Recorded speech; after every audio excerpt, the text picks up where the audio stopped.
Hello everyone, welcome to my YouTube channel. अगर मेरा channel first time देख रहे हो तो मैं बता दूं, इस चैनल पे वीज़ा गाइड के हवाले से वीडियोस बनाता रहता हूं और इस्तांबुल को एक्सप्लोर करने के हवाले से वीडियोस आती रहती हैं। आप लोगों की मोहब्बत का बहुत शुक्रिया। बहुत सारे कमेंट्स आप लोग करते हो, क्वेश्चन पूछते हो और गाइडेंस लेना चाहते हो। ठीक है, तो मैं इसी तरह से वीडियोज़ बनाता रहूँगा, आप लोगों को गाइड करता रहूँगा। ठीक है, बहुत सारी जो मुझे क्यूरीज रिसीव हुई हैं, लोग बहुत कंसर्न हैं कि यहाँ पर आने के बाद कितना खर्चा होता है, अकोमोडेशन कैसे मिलती है और बाकी बेतहाशा क्वेश्चंस जो है मुझे मिल रहे थे। तो आज मैं बेसिकली जा रहा था करेंसी एक्सचेंज करवाने के लिए। मैंने कुछ करेंसी एक्सचेंज करवानी, तो जैसा कि आप लोगों ने अगर मेरी पुरानी वीडियोस देखी है तो आप लोगों को आइडिया होगा कि मैं एम जाता हूँ, क्योंकि वहाँ पे करेंसी का रेट जो है वो बहुत अच्छा वो लोग देते हैं।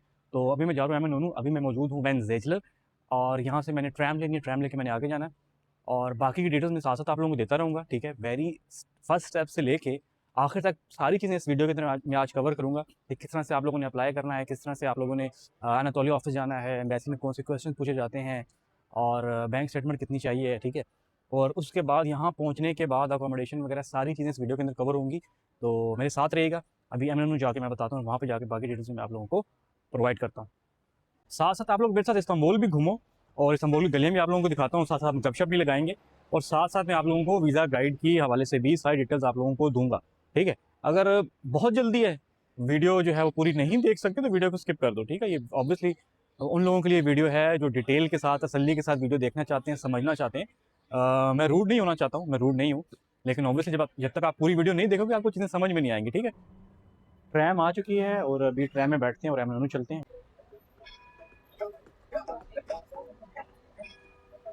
एम पहुँच चुका हूँ मैं, अभी रोड क्रॉस करेंगे और वो सामने जो स्ट्रीट नज़र आ रही है ना, वहाँ पे है करेंसी एक्सचेंज वाला और वहाँ जाके करेंसी एक्सचेंज करवाएंगे और बाकी की डिटेल्स आप लोगों को मैं साथ साथ देता जाता हूँ। रश बहुत ज़्यादा है आज यहाँ पे, क्योंकि ये टूरिस्ट प्लेस है, लेकिन यहाँ पे फिर भी जो मेन एरिया है ना, मेन रोड जो है, वहाँ पे रेट ज़्यादा है, करेंसी के रेट जो है वो डिफरेंट है। अगर आप जितना अंदर जाते हैं, जैसा कि वो स्ट्रीट है, वहाँ पे आप जितना अंदर जाते हैं और आपको रेट जो है वो अच्छा मिलता है।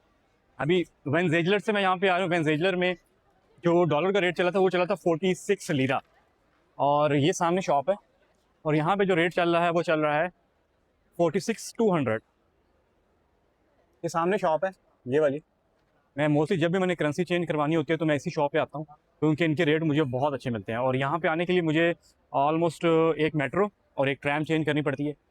इतना दूर नहीं है। करेंसी हो गई है चेंज और मेरी बैक साइड पर जो आपको शॉप नज़र आ रही है वहाँ से करेंसी चेंज करवाई है और ये करेंसी है। और ये जितने भी पैसे आपको नज़र आ रहे हैं ना, ठीक है, यहाँ पे एक्सपेंसेस वगैरह इतना ज़्यादा है, आपके रेंट आपने पे करने हैं, आपने ग्रॉसरी पे करनी है, तो ये जो अमाउंट है ये वाली, ये ख़त्म होते हुए आपको कह लो कि महीने का इंतज़ार करना नहीं पड़ता, क्योंकि इनका जो बड़ा नोट है ना, एक बड़ा नोट जो तुर्की का है वो 200 लीरा का है और 200 लीरा का वो है और 200 लीरा का यहाँ पे दुरुम मिलता है। ठीक है, यानी कि मान लो कि पाकिस्तान सबसे बड़ा नोट अगर 5,000 का है और यहाँ पे सबसे बड़ा नोट जो है तुर्की में है वो 200 लीरा का और 200 लीरा का एक मिलता है दुरुम, यानी कि एक टाइम का खाना आपका 200 लीरा यहाँ पे है। ठीक है,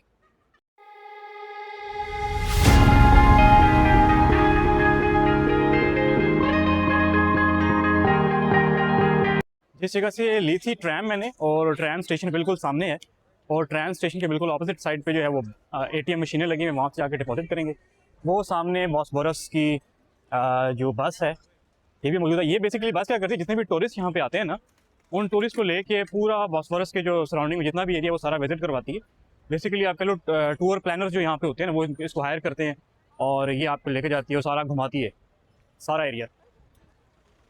अभी रोड क्रॉस करेंगे, रोड की दूसरी साइड पे जाएंगे और वहाँ से जाके फिर हम डिपॉजिट करेंगे। अच्छा, ATM आ गए और ये कैश अभी ATM में डालेंगे। ATM वाला काम हो गया और अभी मेरी बैक साइड पे जो रोड आप लोग देख रहे हो, ये रोड जाती है ब्लू मॉस्क और हागिया सोफिया वाली साइड पे जाती है और जो मेरे बिल्कुल सामने है वो है एम और वहाँ सारी बोट्स और फेरीज वगैरह आप लोगों को मिलती है। ठीक है, अभी मैं जा रहा हूँ एम वाली साइड पे और हाँ, अभी साथ में आप लोगों को ये भी बता दूं कि आप लोगों ने अब करना ये है कि जितने भी लोग हैं वो न्यू हैं, वो आना चाहते हैं, तुर्की आना चाहते हैं, तो तुर्की के अभी जो है वीज़ाज़ ओपन हुए हुए हैं स्टडी के भी।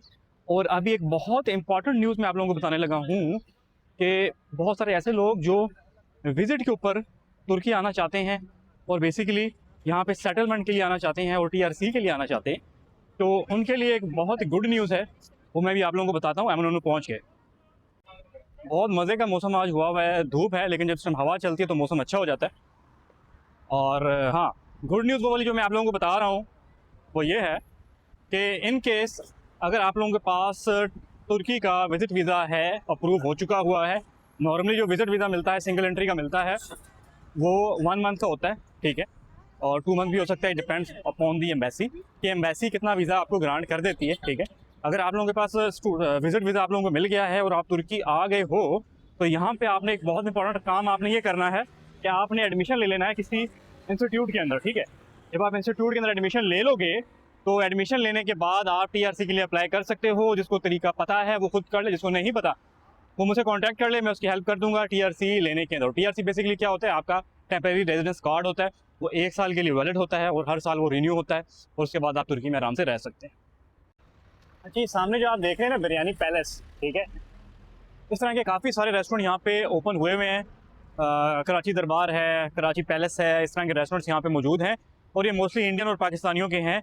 और जब भी अगर आप इस्तांबुल में हैं और आप देसी खाना खाना चाहते हैं तो तकसीम में भी इस तरह के काफ़ी सारे रेस्टोरेंट मौजूद हैं। और अभी मैं मौजूद हूँ एमएनयू में, यहाँ पे भी इस तरह के बहुत सारे रेस्टोरेंट मौजूद हैं। आप लोग आएँ, टेस्ट करेंगे, खाने बहुत अच्छे हैं। एक रेस्टोरेंट में विजिट मैंने किया था, तकसीम के अंदर है, अली बाबा के नाम से, तो उनका भी लिंक भी मैं शेयर करूँगा। इनकेस अगर आप लोग इस्तांबुल में हो और देसी खाना खाना चाहते हो तो वहाँ पे विज़िट करो और एंजॉय करो। अभी मैं जा रहा हूँ एमएनयू की फेरीज़ वाली साइड पे, वहाँ से फेरी लेके आप कहीं भी जा सकते हैं, बॉस्फोरस जा सकते हैं, उस्कूदार जा सकते हैं। तो अभी मैं वहाँ पे जा रहा हूँ, रोड मैंने क्रॉस कर ली है, बाकी का काम मेरा हो गया है। और साथ मैंने आप लोगों को ये भी बताना था, बहुत इंपॉर्टेंट, कि यार बहुत सारे लोग स्कॉलरशिप का भी मुझसे पूछ रहे हो, ठीक हो? अगर आपके पास बजट है तो आप अपने उस जो स्टूडेंट वीज़ा है उसके ऊपर आप आ सकते हो। और इनकेस अगर बजट नहीं है लेकिन आपके मार्क्स अच्छे हैं, आपके मार्क्स 75% हैं, 70% से अबव हैं और स्टडी गैप भी आप लोगों का इतना ज़्यादा नहीं है, तो आप फ्री ऑफ कॉस्ट अगर आना चाहते हो तुर्की, आप वो भी आ सकते हो, ठीक है? उसकी लिंक मैं शेयर कर दूंगा। तुर्की बुल्सलारी स्कॉलरशिप है, ठीक है? उसके लिए डॉक्यूमेंट प्रिपेयर कर लो ताकि जैसे वो ओपन हो तो आप उसके लिए अप्लाई कर सको, सही है? वो एक सिंपल वेबसाइट है जिसके ऊपर तुर्की की जितनी भी यूनिवर्सिटीज़ हैं, प्राइवेट हैं, पब्लिक हैं, पब्लिक यूनिवर्सिटी का कोटा ज़्यादा होता है, प्राइवेट का कम होता है, तो वो सारे आप वहाँ पे अप्लाई कर सकते हो और फुली फंडेड स्कॉलरशिप तुर्की की ले सकते हो, जिसके अंदर आपको स्टाइपेंड भी मिलती है। इतनी ज़्यादा स्टाइपेंड नहीं होती है लेकिन वो आप लोगों को मिल जाती है, ठीक है? मैं अब आगे चलता हूँ, आगे जाके मजीद मैं डिटेल्स आपके साथ शेयर करता हूँ। और क्योंकि खाली बात ये नहीं होती कि आपने तुर्की का वीज़ा ग्रांट कर लिया, आप आ गए, यहाँ पे आपने सर्वाइव कैसे करना है, आपने रहना कैसे है, ठीक है? क्या क्या चीज़ें आप लोगों को चाहिए, क्या क्या चीज़ इंपॉर्टेंट है, तो वो सारा कुछ जानना आप लोगों के लिए ज़रूरी है। खाली वीज़ा ग्रांट करने से कुछ नहीं होता। बहुत सारे लोग ऐसे भी जिन्होंने वीज़ा ग्रांट किया यहाँ पे आया और यहाँ पे आके वो फंसे हुए कहीं ना किसी जगह पे फंस जाते हैं, ठीक है? तो सारी चीज़ें डिटेल वगैरह सारी समझो, सुनो और फिर तुर्की आओ। अभी मैं आप लोगों को बताता हूँ बैंक से रिलेटेड। अगर आप तुर्की पहुँच गए हैं तो आपने कौन सा बैंक ओपन करवाना है। ये सामने कुछ एटीएम्स हैं, ठीक है? तुर्की बंकसारी है, ग्रांति है, एके है, हल्क है, ठीक है? इसके साथ एक और एटीएम है। तो जितने भी एटीएम ये लोग आप देख रहे हो ना सामने, इसमें से कोई भी जो बैंक है वो स्टूडेंट वीज़ा के ऊपर अगर कोई आया हुआ है यहाँ पे या इवन के विजिटर आया हुआ है, इनमें से कोई भी बैंक आपका बैंक अकाउंट ओपन नहीं करता, ठीक है? ओनली वन बैंक इन तुर्की अवेलेबल है। सिर्फ एक बैंक है जो जितने भी फॉरेनर्स हैं, जितने भी स्टूडेंट्स हैं, उनका अकाउंट ओपन कर देता है, वो है ज़रात बैंक। ज़रात के अलावा कोई भी ओपन नहीं करता। अगर आप चाह रहे हैं कि आपने अकाउंट ऐसा ओपन करवाना है जहाँ पे आप अपने डॉलर्स रख सको, आप यूरो रख सको, आप टर्किश लीरा रख सको, तो ज़रात बैंक के अंदर फैसिलिटी ये अवेलेबल है कि आप ऑनलाइन अपने मोबाइल ऐप से ही उसके अंदर अपना टर्किश अकाउंट भी ओपन कर सकते हो, आप यूरोपियन अकाउंट भी ओपन कर सकते हो, आप डॉलर का अकाउंट भी ओपन कर सकते हो। तो ज़रात के रेट भी काफ़ी रीज़नेबल हैं और जो मोस्टली जो फॉरेनर्स यहाँ पे आते हैं वो ज़रात बैंक में ही अपना अकाउंट ओपन करवाते हैं। तो यहाँ से मेरा दिल कर रहा है कि मैं जो है वो उस्कूदार जाऊँ, क्योंकि वो जो एक तो जहाँ मेरी रेजिडेंस है वहाँ से नज़दीक भी है और बहुत प्यारा वो जो है बेसिकली कोस्टल साइड उसको बोलते हैं, कोस्टल लाइन, ठीक है? और यहाँ से फेरी भी वहाँ पे जाती है, मेट्रो के थ्रू भी जा सकता हूँ, लेकिन मेरा दिल कर रहा है कि मैं अभी जाऊँ फेरी के थ्रू, क्योंकि वेदर बहुत अच्छा है, बड़े मज़े की हवा चल रही है और साथ साथ मैं आप लोगों को डिटेल भी देता रहूँगा। इसके अलावा एक इंपॉर्टेंट डिटेल मैं भी एक और देता हूँ आप लोगों को कि जब भी आपने यहाँ पे आना है, मोस्टली ऑब्वियसली जो एंट्री यहाँ पे होती है वो विजिट के ऊपर होती है या स्टूडेंट के ऊपर होती है, ठीक है? या अगर आप स्टूडेंट के ऊपर लेट्स सपोज आप आ गए हो तो ऑब्वियसली आपने ज़्यादा खर्चे यहाँ पे नहीं करने, क्योंकि लोग यहाँ पे पैसे सेव करने के लिए आते हैं, सही है? तो आपने जो सबसे इंपॉर्टेंट बात आपने ये करनी है कि फ़ौरन से आपने अपना ट्रैवल कार्ड बनवाना है, ठीक है? स्टार्टिंग डेज़ के अंदर ही, क्योंकि यहाँ पे लोकल ट्रांसपोर्ट महंगी है लोकल ट्रांसपोर्ट सस्ती है, लेकिन जो आपकी लोकल आप कह लो कि टैक्सी वगैरह है वो काफ़ी कॉस्टली आपको पड़ती है, उसके जो फेयर्स हैं वो काफ़ी ज़्यादा हैं। तो आपने ट्रैवल करना है मेट्रो के अंदर, बस के अंदर, तो उसके लिए आपका एक होता है रेड कार्ड होता है, जो भी आपके फॉरनर्स यहाँ पे आ रहे हैं उसके ऊपर जो एक नॉर्मल फेयर है वो पड़ता है, यानी कि 80 लीरा का, 60 लीरा का, ठीक है। और वो अगर आप बनवा लेते हैं वो ब्लू कार्ड होता है स्टूडेंट्स का, तो अगर आप वो बनवा लेते हैं उसके ऊपर आपकी मंथ की 200 राइड्स आपको मिलती हैं, और वो रीफिल होता है कार्ड 600 लीरा के अंदर, यानी कि पूरे महीना आप ट्रैवल कर सकते हो सिर्फ 600 लीरा के अंदर। पूरे इस्तांबुल में आप कहीं भी जाओ, जितनी मर्जी आप ट्रैवलिंग करो, 200 राइड्स ख़त्म ही नहीं होती। मैं बहुत ट्रैवल करता हूँ, ठीक है, और 200 राइड मेरे पास होती हैं, और जो उस 200 राइड में से भी ऑलमोस्ट कह लो कि 70-80 राइड्स फिर भी मंथ एंड पे बच जाती हैं जब मैं उस कार्ड को रीफिल करवाने लगता हूँ तो।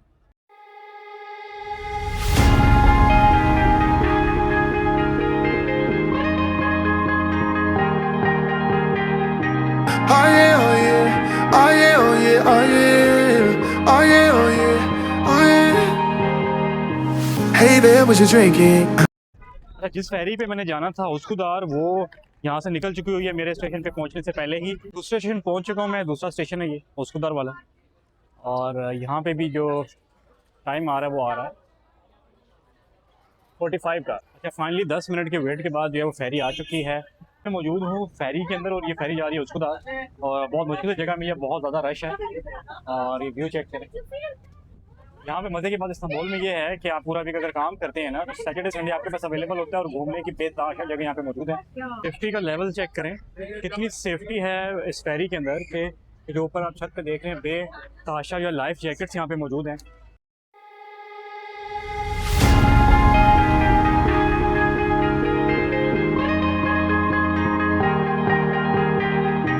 Oh yeah, oh yeah, oh yeah, oh yeah, oh yeah, oh yeah, oh yeah, oh yeah.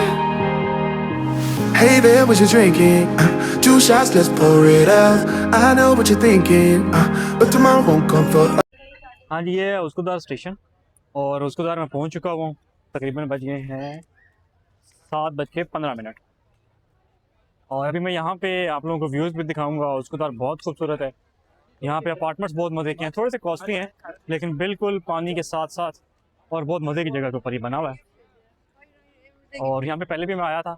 Medians tower भी है यहाँ पे, जिसकी मैंने एक स्टोरी जो है वो पोस्ट की थी इंस्टाग्राम के ऊपर भी और यूट्यूब के ऊपर भी।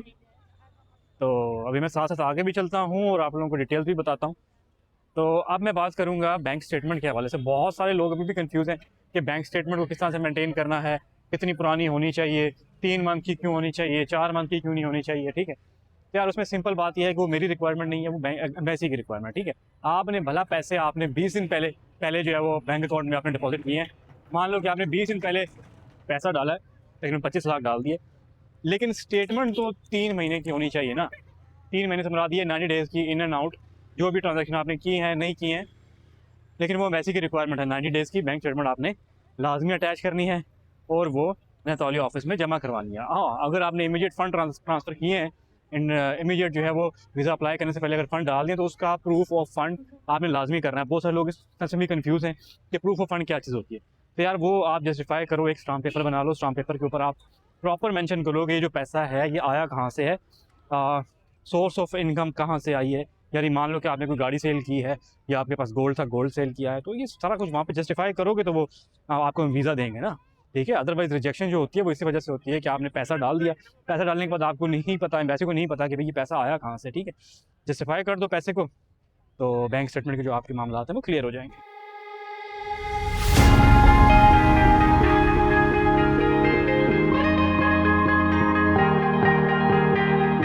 Oh yeah, oh yeah, oh yeah, oh yeah, oh yeah, oh yeah, oh yeah, oh yeah.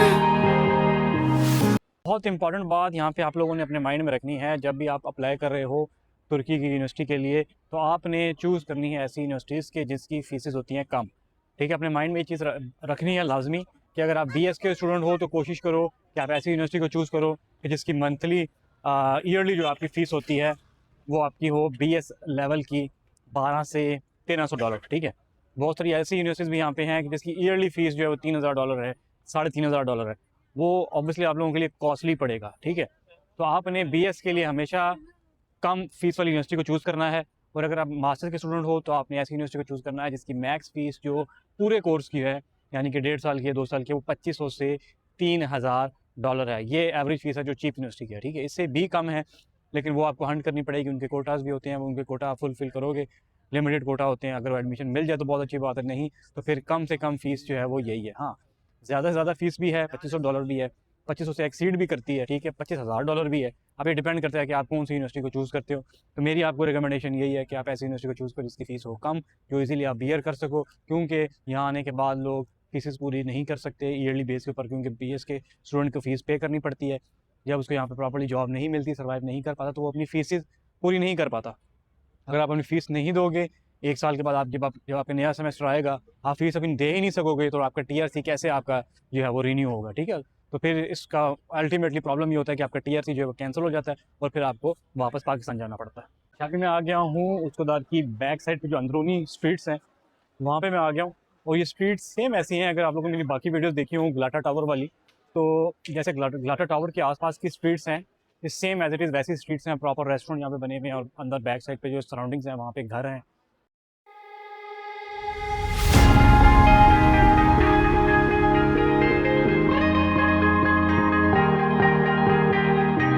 Oh yeah, oh yeah. उसकोदार में काफ़ी जगह मैंने घूम ली हैं, आप लोगों को दिखाई भी हैं, ठीक है? और वीज़ा के हवाले से भी काफ़ी सारी डिटेल मैंने आपको दे दी हैं। उम्मीद है आप लोगों को आपके क्वेश्चंस के जो आंसर्स हैं वो मिल गए होंगे। फिर भी अगर कुछ चीज़ समझ में नहीं आती है तो मुझे आप मैसेज कर सकते हो, मुझे कमेंट कर सकते हो कि क्या चीज़ आपको समझ में नहीं आ रही। मैं उसके ऊपर डिटेल वीडियो भी बना दूँगा। अगर डिटेल वीडियो ना बना सका तो मैं आप लोगों को जो है वो कमेंट में रिप्लाई लाजमी कर दूँगा, ठीक है? लेकिन पूरी क्यूरी, पूरा जो आपका कंसर्न है वो लिख के मुझे मैसेज किया करो। रोड क्रॉस करके मैं जाऊँगा दूसरी साइड पे, और वहाँ जाने से पहले एक बहुत इंपॉर्टेंट बात मैं आप लोगों को बताने लगा हूँ। मैं जो भी पॉइंट आप लोगों को बताता हूँ वो वीज़ा से रिलेटेड बहुत इंपॉर्टेंट होते हैं और वो बहुत अहमियत रखते हैं आपकी वीज़ा फ़ाइल के अंदर, ठीक है? मैं साथ-साथ रोड भी क्रॉस कर रहा हूँ, साथ-साथ आप लोगों को बता भी रहा हूँ। तो आपने क्या करना है, जो एफबीआर में आपका जो इंडिविजुअल आपका जो अकाउंट है, यानी कि आप टैक्स पेयर हो या नहीं हो, इन केस अगर ऑब्वियसली बात है, अगर आप सैलरीड पर्सन हो या आप अपने फादर की जो स्टेटमेंट जो है वो लगा रहे हो और आपके फादर जो है वो सैलरीड पर्सन है, मीन्स कि आप सैलरी ऑब्वियसली ले रहे हैं, कहीं ना कहीं जॉब कर रहे हैं, ठीक है? तो इट मीन्स कि वो टैक्स पेयर हैं, ठीक है? तो उनका जो एफबीआर की वेबसाइट के ऊपर जाके आप लॉगिन क्रेडेंशियल वगैरह अपने डालो और वहाँ से उनका एक्टिव टैक्स पेयर का एक जो सर्टिफिकेट होता है ना, एनटीएन सर्टिफिकेट उसको बोलते हैं, वो लाजमी डाउनलोड करो और अपनी फाइल में अटैच करो। बहुत सारी रिजेक्शन जो है वो इस वजह से भी आ रही है क्योंकि वो साथ एनटीएन का सर्टिफिकेट लोग नहीं लगा रहे, ठीक है? तो यहाँ से मैं बस फेरी लूँगा फेरी, लेकिन मैं अपनी जो मेरी रेजिडेंस है वहाँ पे जाऊँगा, ठीक है? फिर मिलेंगे किसी और जगह पे किसी और इंफॉर्मेशन के साथ। तब तक के लिए अपना बहुत ख्याल रखना, दुआ में याद रखना और अल्लाह हाफ़िज़।